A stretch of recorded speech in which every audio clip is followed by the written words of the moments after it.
আজ আমি তৈরি করব চিকেন বল। সবাইকে আসসালামু আলাইকুম, সেই সঙ্গে সবাইকে রমাদান মোবারক। আজকে যে চিকেন বল নিয়ে আসলাম খুব সহজে তৈরি করে দেখাবো, খুবই মজাদার হয়। তো অবশ্যই ইফতার স্পেশাল রেসিপি এটা আমার, অবশ্যই আপনারা ট্রাই করবেন আর অবশ্যই লাইক দিয়ে শুরু করবেন স্কিপ না করে। তাহলে চলুন। এখানে আমি চিকেন নিয়েছি হাড় ছাড়া, ভালো করে ধুয়ে নিয়েছি কেটে। যতটা পারেন পানি ছেঁকে নেবেন, চিকেনটা আগের থেকেই ধুয়ে পানি ছেঁকা দিবেন। আর এখানে একটা জার নিয়েছি, ব্লেন্ডারে নিয়ে নিচ্ছি চিকেন।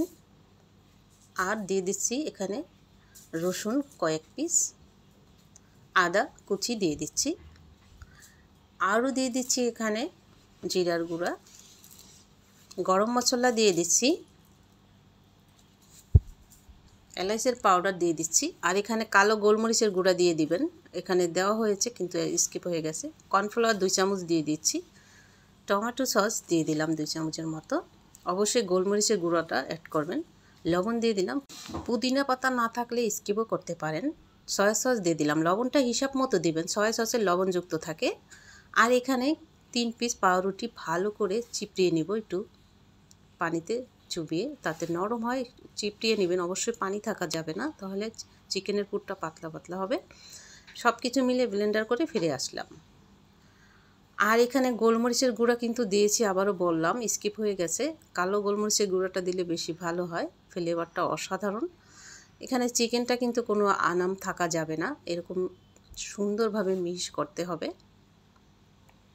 যদি একটু পাতলা পাতলা বেশি লাগে সেই ক্ষেত্রে আরও কিছুটা কর্নফ্লাওয়ার অ্যাড করতে পারেন। আর কর্নফ্লাওয়ার যদি না থাকে সেই ক্ষেত্রে আপনারা এখানে কিছুটা ময়দা অ্যাড করতে পারেন। যাই হোক, হাতে তেল লাগিয়ে নেবেন, যতই পাতলা হোক এই চিকেনের ডো। হাতে যদি তেল লাগিয়ে বলগুলো আমরা তৈরি করি, হাতে একদম লাগবে না। যখন চিকেনগুলো আমরা ভাপ দিব সেই ক্ষেত্রে চিকেনটা ঠিকঠাক হয়ে আসবে। পাতলা হলেও কোনো ভয় পাবেন না, হাতে একটু তেল লাগিয়ে নেবেন, তাহলেই হবে। চিকেনগুলো এইভাবে হয়ে যাবে গোলাকারের। সবগুলো চিকেন আমি এইভাবে চিকেন বল করে নেব। সাইজটা বড় ছোট আপনারা পছন্দ অনুযায়ী করতে পারেন।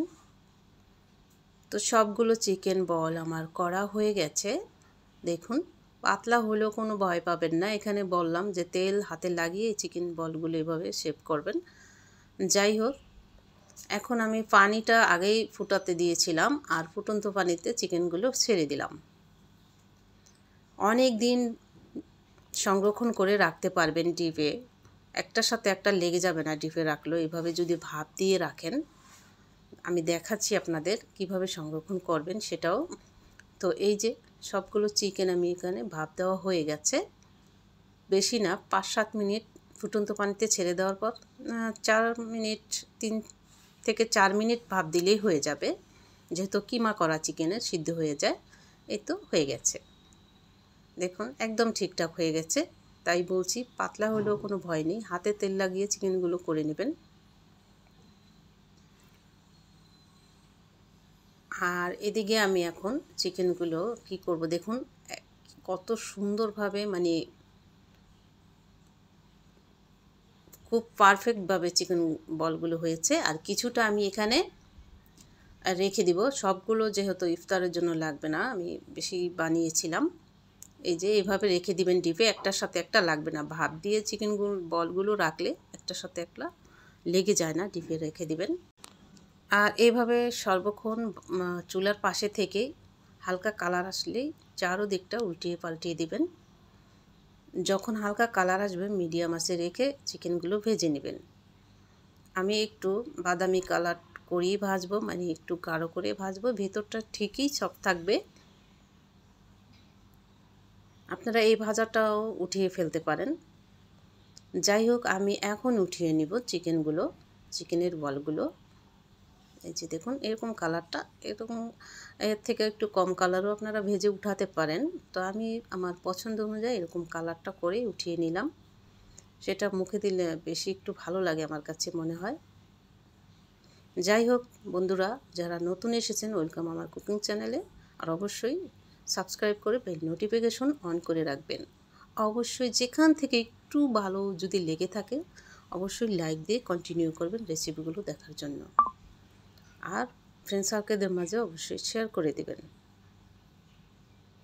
আমি ভেঙেও দেখাচ্ছি ভিতরটা। এই যে দেখুন, বললাম না একদম সফট থাকবে। তো যে যেখান থেকে দেখছেন সবাই ভালো থাকবেন। সবাইকে অগ্রিম ঈদের শুভেচ্ছা রইল। আসসালামু আলাইকুম। আল্লাহ হাফেজ।